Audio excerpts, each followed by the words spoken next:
महाराष्ट्रातील शेतकऱ्यांसाठी खुश खबर. या दिवशी नमो शेतकरी योजनेचे 2,000 रुपये खात्यात जमा होणार. तर शेतकऱ्यांसाठी आनंदाची बातमी असून नमो शेतकरी योजनेचे 2,000 रुपये मिळणार आहेत. या योजनेचा हप्ता फेब्रुवारीमध्ये दिला असल्याचे समोर आले आहे. राज्यातील 91,97,000 शेतकरी या योजनेचा लाभ घेतात. या योजनेच्या पुढील हप्त्यासाठी कृषी विभागाने वित्त विभागाकडे 1,930 कोटी रुपयांचा निधी मागितला आहे. हा निधी मंजूर झाल्यानंतर शेतकऱ्यांच्या खात्यात पैसे जमा होण्याचा मार्ग मोकळा होणार आहे.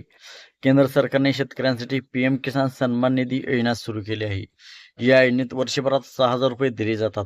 दरम्यान याच पार्श्वभूमीवर राज्य सरकारनेही नमो शेतकरी योजना सुरू केली आहे. या योजनेत देखील शेतकऱ्यांना वर्षाला 6,000 रुपये दिले जातात.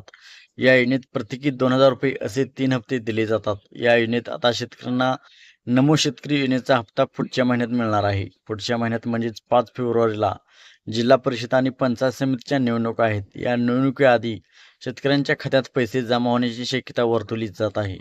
निधी मंजूर झाल्यानंतर सर्व लाभार्थी शेतकऱ्यांच्या खात्यात पैसे जमा केले जातील.